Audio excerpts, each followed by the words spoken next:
beliau menginap di rumah seorang sahabat yang di tempat akan dibangunnya Masjid Nabawi itu bernama Abu Ayyub Al-Ansari, yang kisahnya menakjubkan, dan juga bagaimana ketika awal-awal para sahabat datang ke kota Madinah, sehingga Madinah tak kala waktu itu disebut dengan Hummal Madinah, itu terkenal dengan demamnya kota Madinah. Siapa yang masuk ke Madinah maka semua sakit, ya, kecuali Nabi Muhammad SAW.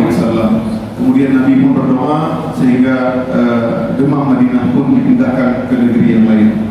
Nah, pada kesempatan yang bahagia ini, insyaallah sebagaimana dalam syair yang ditulis oleh Abu Lais Al-Hanafi, Matan Al-Arjuzah Al-Midiyah, 100 bait tentang perjalanan kisah hidup Nabi Muhammad SAW. Pada bait ke 43 disebutkan, Thumma banal masjida fi Ubani wa masjidal madinatil qarra'i. Nabi mendirikan masjid Quba, kemudian juga ada ceritanya Nabi mendirikan masjid Madinah. Thumma bana min hawlihi masakina, thumma ata min ba'du fi hadis sana. Kemudian setelah Nabi mendirikan Masjid Nabawi, Nabi pun mendirikan ataupun membangun masakinah, artinya hujrah, yaitu rumah-rumah Nabi pada istri Nabi, yaitu 2 orang istri Nabi yang sudah dinikahi tak kala waktu itu, yaitu Saudah binti Zam'ah dan seorang lagi yaitu wanita yang masih perawan, yaitu satu-satunya yang dinikahi oleh Nabi, yaitu yang masih gadis, yaitu Aisyah binti Abi Bakar. Ini dia kisahnya. Pada kesempatan yang berbahagia ini, insyaallah kita akan masuk juga kepada kisah pernikahan Nabi Muhammad SAW. Dalam hadis disebutkan bahwasanya an Aisyah radhiyallahu anha qalat, tazawwajani Rasulullah sallallahu alaihi wasallam li 6 sinin. Nabi sallallahu alaihi wasallam menikah denganku pada usia 6 tahun. Wa bana bi wa ana bintu 9 sinin. Dan Nabi baru menggauliku, artinya baru tinggal serumah tak kala aku sudah berusia 9 tahun. Ini hadis yang diriwayatkan oleh Sahihain, yaitu Imam Bukhari dan Muslim, sering diperdebatkan, bahkan orang-orang yang ingin menjelek-jelekkan Nabi Muhammad SAW ini menjadi dalil mereka mengatakan bahwasanya Nabi menyukai anak kecil. Ya. Padahal kalau kita lihat dalam kutubus sirah, tidak ada satupun komentar orang-orang Arab jahiliyah zaman dahulu, ya, orang-orang musyrikin Arab, orang-orang Yahudi, orang-orang Nasrani, karena mereka memakai kacamata zaman dahulu. Kalau hari ini kita pakai kacamata undang-undang hari ini, maka tidak boleh dan tidak sah menikah gadis yang berusia kurang dari 17 tahun. Nah, zaman itu sudah biasa.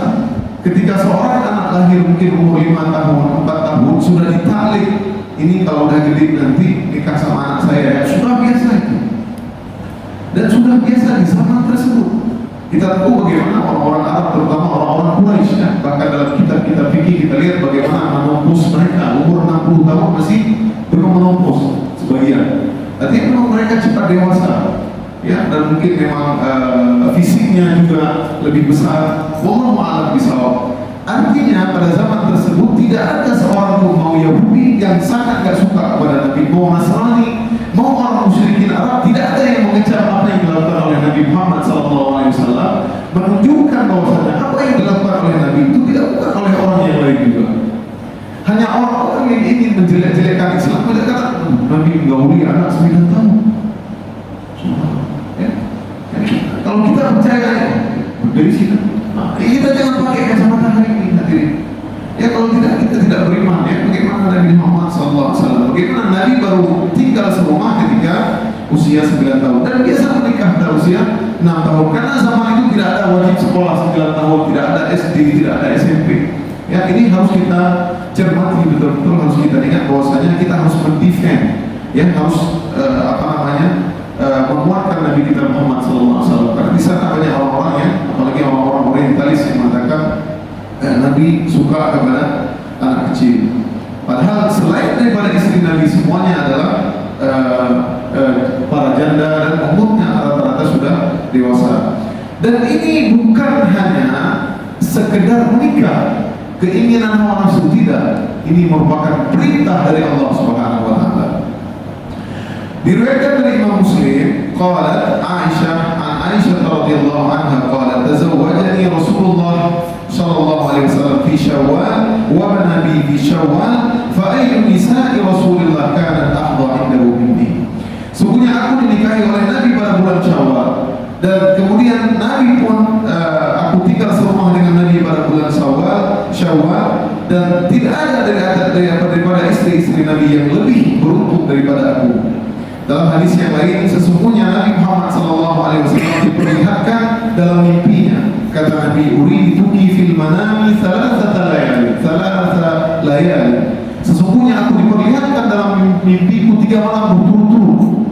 Ya, ja'ani biki al-malak fi sarqatin min harir. Datang malaikat, ya, yang ada sutra, fayaqulu hadhihi imra'atun. Maka aku pun melihat siapa di balik sutra tersebut, fahida iya anti, itulah engkau. Fa'aqulu, ya, itulah engkau wahai Aisyah. Dalam riwayat yang lain, riwayat Tirmizi, inna Jibril alaihi salam jaa bi suratiha fi khirqati haririn khadra'a ila Nabi. Ya, sesungguhnya Jibril datang dalam bentuk muka, ya, dalam bentuk rupa Aisyah, ya, dalam pakaian yang hijau, ya, sutra hijau, kepada Nabi Muhammad SAW. Ini perlihatkan bukan sekedar menikah, ya. Faqala, maka Jibril berkata, hadhihi zawjatuka fid dunya wal akhirah. Sesungguhnya ini adalah istrimu di dunia dan akhirat. Dalam riwayat yang lain, Aisyah berkata, lam yankihin Nabi SAW bikran ghairati. Sesungguhnya Nabi SAW tidak pernah menikah dengan seorang gadis melainkan daripada Aisyah, ya, radhiyallahu anha. Jadi semua yang lain adalah janda. Dan bukan enak jadi istri Nabi yang dirahmati Allah SWT. Bagaimana mereka harus hidup dengan zuhurnya dunia. Bagaimana kita lihat dalam hadis-hadis marra syahran, ya, berlalu sebulan, 2 bulan, 3 bulan tanpa ada asap yang kompor gas yang hidup, ya, artinya tidak memasak, ya, hanya memberikan makan air dan kurma. Nabi tidak memberikan nafkah, ya. Nabi cukup, tapi mereka rela dengan hidup seperti itu, ya. Artinya kezuhudan mereka, ya, tidak susah. Bahkan Aisyah, ketika Nabi SAW meninggal dunia, Aisyah antara berumur 18-19 tahun. Dan ingat, istri Nabi tidak boleh dinikahi oleh orang lain. Itulah kemuliaan. Kalau mereka melakukan kebaikan, diafai 2 kali lipat dalam surah Al-Ahzab. Kalau mereka melakukan keburukan, 2 kali lipat keburukan tersebut akan dicatat. Ya, wala tankihu azwajahu min ba'dihi abada, dalam surah An-Nisa. Ya, innahu kana yu'dhin Nabi. Janganlah kalian wahai orang-orang mukmin untuk menikah dengan istri-istri Nabi kalau Nabi sudah meninggal. Ini khususiat bagi Nabi. Karena apa? Karena dalam hadis dikatakan innal mar'ata, sesungguhnya wanita bersama suaminya terakhir di dunia. Makanya ibu-ibu kalau sangat sayang kepada suami, kalau suami sudah duluan meninggal, jangan menikah. Kecuali memang suaminya ini tukang pukul, kecuali suaminya suka KDRT, itu terserah. Ya, tapi suaminya sayang, ingin bersama suami di surga, maka wanita akan bersama suami terakhirnya di dunia. Dan ini kemuliaan bagi para ummahat, para ibunda-ibunda, yaitu istri-istri Nabi semua radhiyallahu anhum ajma'in. Nah, Aisyah dalam riwayat bahkan dikatakan harus berpuasa 19 tahun, bukan mudah. Ya, ketika para sahabat bertanya, bahkan Aisyah, hikmah dari Allah menikahkan Nabi Muhammad SAW dengan Aisyah, karena Aisyah adalah afqahun nisa Nabi, orang wanita yang paling cerdas, yang paling muda. Bahkan hari ini kalau tidak ada bunda Aisyah yang usianya ketika meninggal antara 63 tahun lebih, ketika itu disolatkan oleh Abi Hurairah, dia meriwayatkan 2.200 lebih hadis. Kalau tidak diriwayatkan oleh bunda Aisyah, kita tidak tahu bagaimana perjalanan Nabi, bagaimana kehidupan Nabi di rumah, bagaimana tidurnya Nabi, bagaimana hubungan Nabi dengan istri-istrinya, kita tidak tahu. Bahkan Jibril sering datang ketika Nabi SAW menginap di rumah Sayyidah Aisyah radhiyallahu anha. Ini spesial, ya. Di rumah lain istri-istri Nabi yang lain tapi tidak datang Jibril. Tapi ketika Nabi jatah inapnya di rumah Aisyah, mereka Jibril sering datang. Dan bukan mudah ibu-ibu sekalian, ya. Lihat ketika Saudah istrinya baru 2 orang di poligami, kemudian Nabi melakukan poligami sampai istri 3 kali Nabi SAW menginap di rumah Aisyah. Itu berat mungkin bagi seorang ibu-ibu, bagi seorang istri. Ya, tapi dia rela. Ya, dia rela karena dia yakin adalah surga yang diberikan Allah Subhanahu wa taala. Itu di antara Sayyidah Aisyah. Kita tidak ceritakan panjang lebar ya. Di antaranya banyak tentu di antara keistimewaan Sayyidah Aisyah. Di antaranya adalah Sayyidah Aisyah dipanggil dengan Ummu Abdillah. Ya, kenapa dinamakan Ummu Abdillah? Kata Sayyidah Aisyah berkata, "Ya Rasulullah, kullu nisa'ika laha kunyah ghairi." Semua istri-istriku punya nama kunyah. Faqala laha Rasulullah, maka Rasulullah pun berkata kepada Aisyah, "Iktani anti Ummu Abdillah." Sekarang saya kasih nama engkau wahai Aisyah adalah nama Ummu Abdillah, yaitu dari Ummu Abdullah bin Zubair, itu anaknya Asma. Ya, anaknya Asma itu kakaknya Aisyah, Asma binti Abi Bakar, yaitu walaupun beda dengan ibunya. Ibunya kalau ibu Aisyah adalah namanya Ummu Ruman, ya. Baik, kemudian ada kisah-kisah berikutnya, yaitu diantaranya adalah bagaimana ketika masih bermain tinggal dengan Aisyah. Aisyah masih berkawan dengan teman-teman, artinya dengan teman-teman wanita ya, namanya masih remaja putri ya. Waktu itu masih bermain-main, bahkan dalam riwayat ketika Nabi SAW, ini kisah lanjutan ya, ketika pulang dari perang Tabuk ataupun Khaybar, Nabi mendapati Aisyah bermain dengan boneka ya, masih belasan tahun ya, bermain dengan boneka ya, yang kemudian Nabi bertanya, ini boneka apa? Ini adalah kuda-kudaan, boneka kudaan. Wa ma hadzal ladzi alaihi, ada apa ini? Ada 2 sayap. Nabi pun bertanya ya, karena boneka-boneka. Farasul lahu janaha, kata Aisyah. Ini adalah kuda yang punya 2 sayap. Ya, kemudian Aisyah jelaskan ke Nabi, ini kayak Nabi misalkan Nabi mengganggu gitu kan. Wahai Rasulullah, ana sami'ta anna Sulaiman khailan laha ajniha. Tidak tahu wahai engkau Rasulullah, sesungguhnya Nabi Sulaiman punya kuda yang punya sayap. Kemudian fadhahika Rasulullah SAW. Kemudian Nabi pun tertawa sampai nampak gigi serinya. Jadi subhanallah. Jadi Sayyidah Aisyah adalah orang yang paling cerdas meriwayatkan hadis ya. Dan orang yang paling cerdas tentang ilmu faraid. Jadi Sayyidah Aisyah luar biasa. Dan juga ada kisah-kisah yang lainnya, diantaranya ada kisah bagaimana Nabi SAW berlomba lari dengan Aisyah ya. Kala di awal-awal Nabi kalah, kemudian ketika Aisyah sudah mulai sudah ada dagingnya ya, sudah berisi badannya, maka dia pun kalah. Bagaimana kisah romantisnya Nabi Muhammad SAW. Terkadang seorang suami di situ pun para ulama mengatakan bahwasanya sesekali suami ini buat kalah walaupun sebenarnya bisa mengalahkan istri ya. Kemudian Nabi mengatakan hadhihi bitilka, ini sudah sama ya, seperti itu. Baik, kisahnya panjang tentu, dan diantara yang terakhir kita sebutkan tentang Sayyidah Aisyah, bahwa Sayyidah Aisyah juga disebut oleh Nabi Muhammad SAW dengan panggilan sayangnya, yaitu Humairah, yaitu kemerah-merahan, karena Sayyidah Aisyah adalah imra'atan bayda jamilah, yaitu seorang wanita yang putih dan cantik. Kemudian kisah berikutnya, Tasmiyatul Yathrib, dinamakan kota Yathrib. Kenapa dinamakan kota Madinah Yathrib? Tusamma fil jahiliyah Yathrib, falamma hajara ilaiha Rasulullah samaha al-Madinah wa Taibata wa Tar. Dahulu kota Madinah dinamakan dengan kota Yathrib. Tak kala Nabi SAW hijrah ke kota Madinah, nama tersebut digantikan oleh Nabi Muhammad SAW, maka jadilah dia Madinah, Taibah dan Tar. Hotel Taibah, jadi 3 nama, Madinah, Taibah, Taibah. Ya, Madinah artinya kota, Taibah baik, Taibah juga baik ya. Diriwayatkan oleh Imam Muslim an Jabir bin Samurah qala sami'tu Rasulullah sallallahu alaihi wasallam yaqul, Nabi berkata, inna Allah ta'ala sama al-Madinata Taibah, sesungguhnya Allah menamakan kota Madinah yaitu dengan Taibah. Oleh karenanya benarlah seorang penyair Arab pernah berkata, idza lam tatib fi tayyibatin inda tayyibin bihi tayyibatun tabat fa aina tatib. Apa maknanya? Idza lam tatib, kalau kamu belum bisa menjadi baik, yang di situ di kota Madinah, di kota Thayyibah. Di situ ada Thayyib, ada Nabi Muhammad SAW yang membuat semua kebaikan dunia dan akhirat. Mau kemana lagi kamu bisa untuk menjadi baik? Jadi kalau udah tinggal di Madinah, di situ kota Nabi, jadi orang brengsek, itu semua. Ya, makanya kita sebutkan nanti bagaimana kota Madinah. Udah tinggal di Madinah masih juga brengsek, nah gimana ya? Ya, di situ kota Nabi. Diriwayatkan oleh Imam Jabir bin Samurah, kana yusammuna al-Madinata Yathrib bersamaha Rasulullah Thayyibah. Dulu mereka menamakan kota Yathrib dan kemudian Rasulullah menamakannya dengan Thayyibah.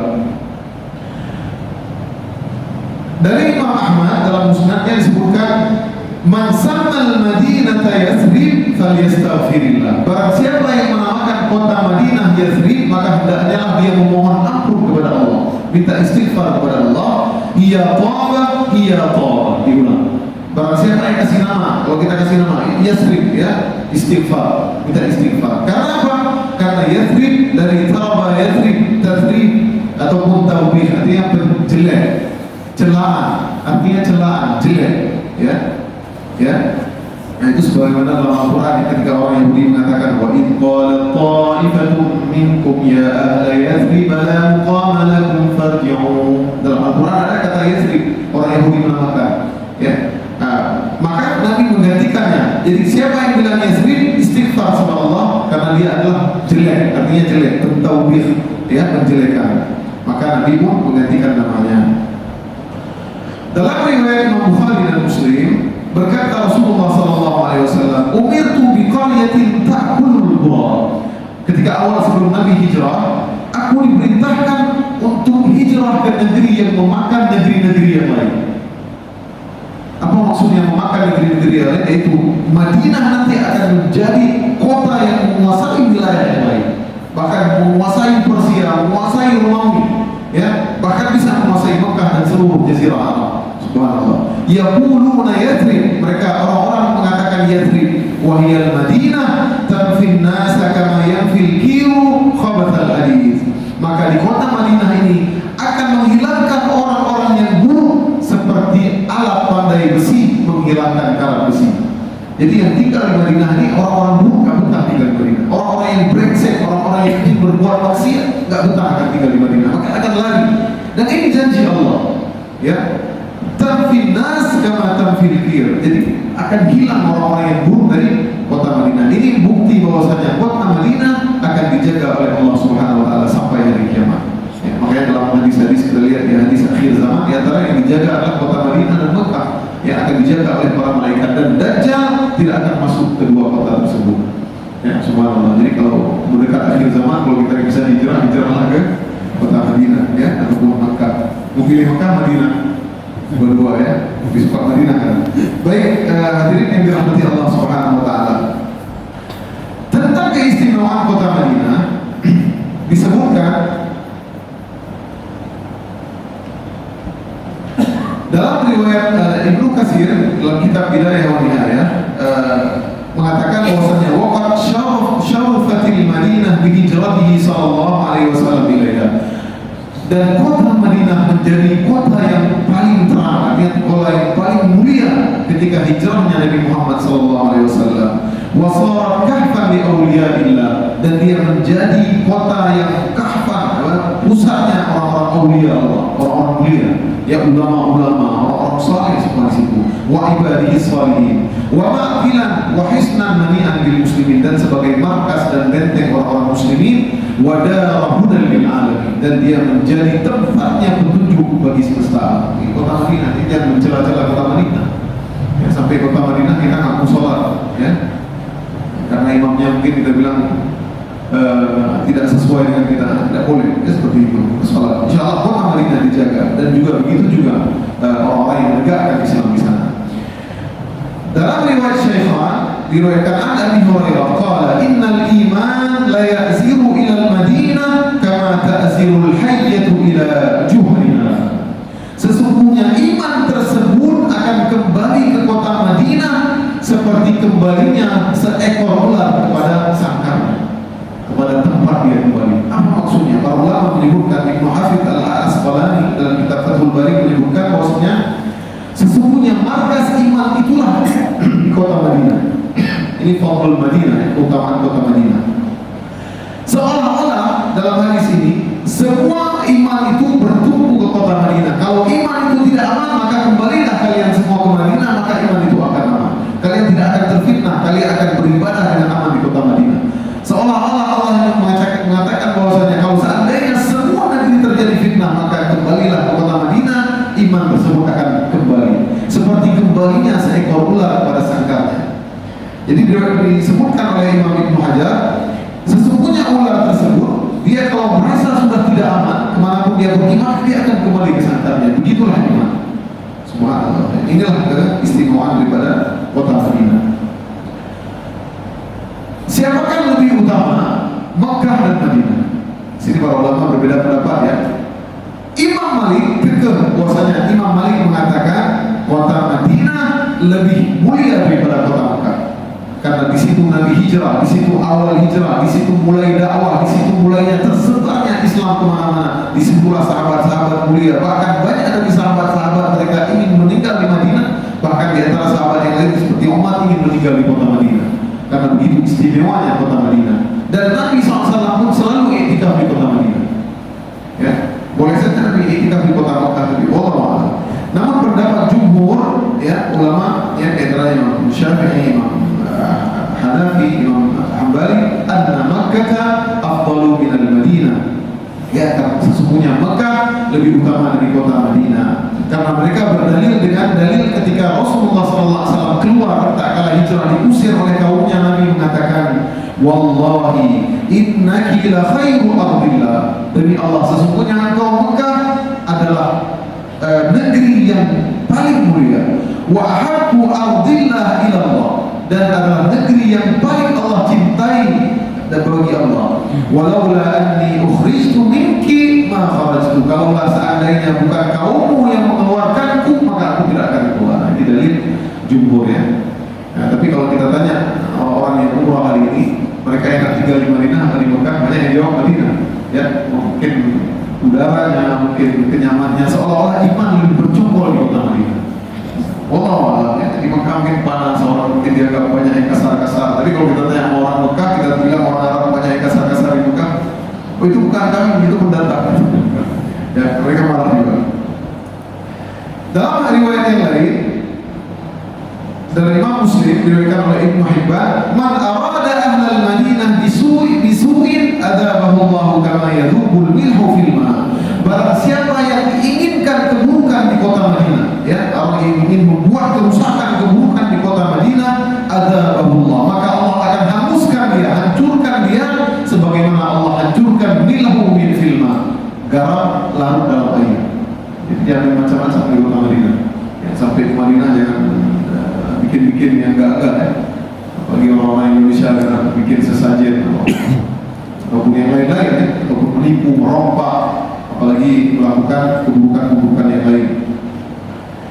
Dalam riwayat yang lain, Imam Ahmad, "Man akhafa ahlal Madinah akhafahu Allah." Barang siapa yang menakut-nakuti orang-orang ahli Madinah, penghuni Madinah, maka Allah akan menakutinya. Wa alaihi la'natullah wal malaikati wan nasi ajma'in. Bagi mereka laknat Allah dan para malaikatnya dan semua manusia. La yaqbalullahu minhu yaumal qiyamati sarfan wala adlan. Dan Allah tidak akan menerima amalan baik, amalan wajibnya maupun amalan sunnahnya. Jadi bukan sembarangan ya, melakukan keburukan, ya, menakut-nakuti, ya, meneror orang-orang ahli Madinah, Allah enggak terima dia walaupun dia salat 5 waktu. Subhanallah. Alhamdulillah.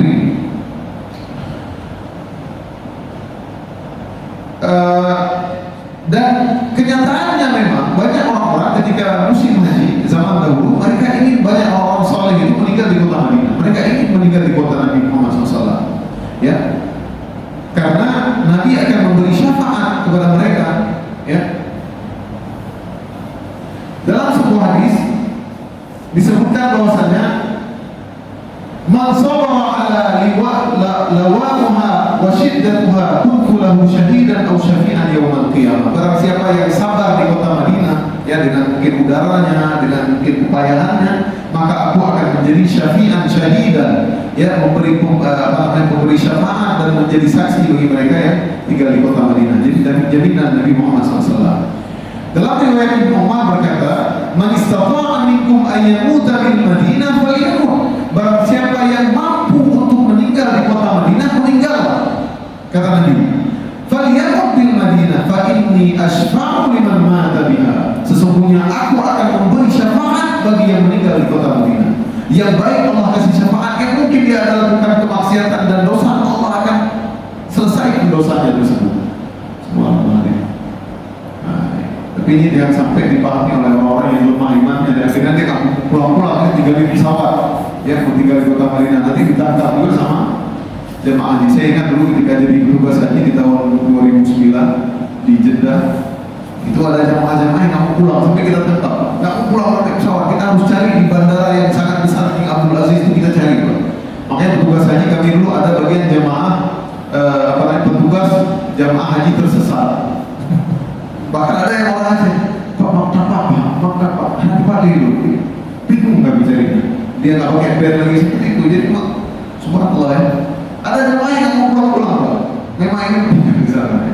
Ternyata kami enggak, dan subhanallah ketika sampai ke tanah air, meninggal di tanah air. Segitunya ada yang terjadi seperti itu. Padahal kalau mau ditunda, mungkin meninggal di kota Mekah. Tapi ada seperti itu kan belum wajar ya. Masya Allah, ya semoga kita semua bisa meninggal di Madinah. Amin. Tapi jangan sekarang ya. Jamaah haji jangan sekarang kan mereka. Baik, dalam riwayat yang lain, ternyata Umar bin Khattab, ini riwayat terakhir tentang keistimewaan kota Madinah. Umar bin Khattab pernah berdoa, "Ayyarzuqul maut bil Madinah." Umar bin Khattab berdoa, "Allah marzuqni syahadatan fi sabilillah." Ini doa Umar bin Khattab, bisa kita hafal hadirin ya. Allah marzuqni, ya Allah berilah aku mati syahid di jalanmu, waj'al mauti fi biladi rasulika sallallahu alaihi wasallam, dan jadilah aku akhir hayatku aku meninggal di kota Madinah. Ini Umar bin Khattab minta mati syahid, minta meninggal di kota Madinah. Para sahabat pun heran begitu ketika Umar bin Khattab sering berdoa dengan doa seperti ini. Kalau mau meninggal mati syahid, nggak mungkin di kota Madinah, karena Madinah sudah tenang, Madinah pusat Islam sudah kuat, bentengnya sudah kuat, nggak mungkin ada yang menyerang kota Madinah. Kalau mau mati syahid, pergi berperang ke Romawi, pergi berperang ke Persia. Ternyata Allah kasih cara walaupun tapi juga mati syahid. Bagaimana caranya? Ternyata Umar bin Khattab lagi sholat subuh ditusuk oleh Abu Lu'lu' al-Majusi, ya. Kemudian lagi baca Al-Quran, ya, lagi sholat, meninggal syahid fisabilillah dan meninggal di kota Nabi. Itu cara meninggal mati syahid, dibunuh. Ya, subhanallah, tadi mati syahid dalam kemungkinan dalam mengimami sholat subuh luar biasa. Nanti kok bisa aja terbang, maka orang-orang pun betul ternyata begitulah Allah mengabulkan. Waqad istajaba Allah Ta'ala lil Faruq fastushhida fi masjidir Rasul wa huwa ya'ummul muslimin fi salatil fajr. Subhanallah, ya. Maka Allah mengabulkan doanya. Subhanallah, ini kalau kita baca sirah Umar bin Khattab bagaimana banyak di antara doa Umar bin Khattab ini Allah kabulkan dari Nabi, bahkan terkadang menyelisihi Nabi. Maka Nabi pernah berkata, "Lau kana nabiyyan ba'di lakana Umar." Seandainya ada Nabi setelahku, walaupun tidak ada Nabi setelahku, lakana Umar. Ya, Umar. Ya, luar biasa Umar Al-Faruq.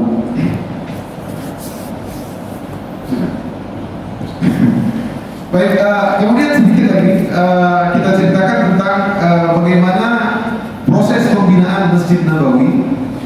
Yaitu sebagaimana pertemuan yang lalu kita telah sampaikan bahwasanya ketika Nabi SAW datang ke kota Madinah, maka Masjid Nabawi yaitu untanya menderem ataupun singgah di tempat Sahal dan Suhail, maka disitulah Nabi mendirikan Masjid Nabawi. Maka tak kala itu Nabi SAW ingin membeli kepada dua orang anak yatim tersebut karena tanah anak yatim. Kata anak yatim tersebut, "La bal nahbu laka ya Rasulullah." Tidak, wahai Rasulullah, kami hibahkan kepada mu. Tahu hibah ini tanah hibah, ya, dibuat untuk masjid. Luar biasa anak kecil ini. Dia langsung tahu hadis Nabi, "Man bana lillahi masjidan banallahu lahu baitan fil jannah." Barang siapa yang mendirikan masjid, dia kasih tanah mau 1/2 meter, 1 meter, maka Allah bangunkan dia istana di surga. Dia kasih hibah pada Nabi itu. Nabi menolak. Fa'ala Rasulullah SAW ayat baru. Nabi nggak mau terima. Dan tidak biasanya Nabi Muhammad SAW menolak hadiah. Ya, di antara sifat Nabi Muhammad SAW, Nabi menerima hadiah dan Nabi menolak sedekah. Itu betul. Tapi dalam kasus ini, dalam dalam soal jual beli, soal membeli tanah untuk membangun masjid, ternyata Nabi tidak mau hadiah, menunjukkan bahwasanya Nabi pun ingin ikut andil dalam membangun Masjid Nabawi dan ingin mengorbankan harta dan jiwa raganya juga. Subhanallah. Ya, jadi akhirnya Nabi membeli dari Tsumma bana masjidan. Ya. Kemudian sebelum didirikannya Masjid Nabawi, Nabi SAW sholat diantaranya adalah fi marabidil ghanam, itu tempat-tempat apa namanya, ada kambing-kambing ya, artinya dekat-dekat kambing, karena tidak ada ya, artinya di tanah ya. Oleh karenanya wajar Nabi SAW mengatakan wajuhilat li ardi masajid, artinya semua tanah ini insya Allah suci, seperti itu. Jadi tempat ada marabidil ghanam ini apa, kambing-kambing, kadang ada buah hajatnya, tapi tidak ada tempat lain, artinya itu dibersihkan seperti itu. Kemudian mereka sholat sebelum adanya Masjid Nabawi. Nah, ketika membangun, apa yang ada di seputaran Masjid Nabawi tersebut, yaitu kubur orang-orang musyrikin, kuburan orang-orang musyrikin. Kemudian juga ada bekas tanaman-tanaman yang belum rata. Kemudian adalah pohon-pohon kurma. Maka Rasulullah SAW, karena itu kuburan orang-orang musyrikin, maka disuruh bongkar, maka dipindahkan ke tempat yang lain. Ya, yang ada mungkin petinya disuruh bongkar, dipindahin, ya dipindahin ke tempat yang lain. Kalau ada jasad atau pembungkusan, dipindahin ke lain. Ya. Kemudian yang belum rata diratakan, dan pohon-pohon kurma pun dipotong.